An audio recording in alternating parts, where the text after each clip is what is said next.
Welcome, I'm Debs Norton and this is my indie game prototype for the 720 module with Falmouth University. Hazel and the Last Symbol is a 3D narrative-driven adventure game in a linear style with an open-world aesthetic design. Discover and collect things in your pocket, meet odd and exciting creatures and interact with them. You play as Hazel, a 12-year-old little girl who has just moved to a new house out in the woods with her parents. The game's core mechanics include an inventory system, exploration, climbing, workable map and a dialogue system with unusual creatures. The concept originated from wanting to create a 3D platform with open world elements and dialogue conversations throughout. Similar to Zelda and the Breath of the Wild, combined with a narrative style and elements of the VR game Ghost Giant. This was important to me to help keep the player engaged with the story throughout their adventure and encourage them to explore. Another creative decision was to make handmade textures and sound effects. The reason for this was to improve my skill level in both areas, to increase the speed of creating textures from scratch and editing sound effects using GarageBand software, and to clearly display these in a professional portfolio to get into the games industry. I'm fairly new to Blueprints, it's my second time at working with them. I did have many little problems along the way, but the biggest of all was the inventory system. The items stacked at first into a single slot, as shown here. I tested continuously and was so pleased it worked smoothly, but after the game was built, it was only then that the items, when picked up, was no longer visible. The solution to this was reaching out to a professional in the IT world who pointed out these two text variables, name and description. They needed to be changed to string.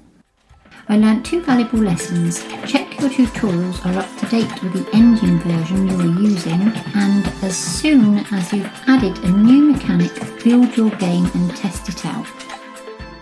The Monomyth is made up of 7 archetypes. The story method focuses on building the structure with the characters included. I have focused on including 2 of these archetypes in my game. This includes the hero and the trickster. I wanted the art style to demonstrate my skills in 3D modelling and environment art.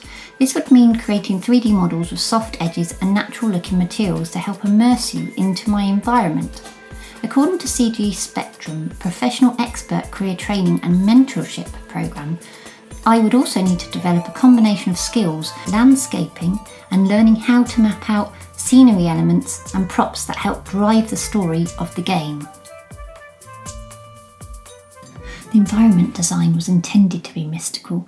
I've shown this by scattering bright pink throughout the clouds, a light fog effect floating throughout the level, the god rays that I learnt about from a GDC talk, plus a bright pink hand-drawn pocket inventory system, which is unique to her dungarees she wears during this adventure. The UI design highlights the consistent colours of her character, and the interaction of the buttons also was paid attention to. The character's animations was the only part of this process that I didn't create. Instead I used the animation application called Mixamo. The original blocked out level was made with the idea of exploring the large forest and the treehouse. However, this didn't work. When I first tested the character out, I found there was nowhere to go, even when more landscape was sculpted into the level. The space of the level was either far too open or far too closed.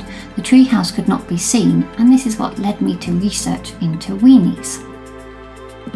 A weenie is a reference point in which you can orientate your way around.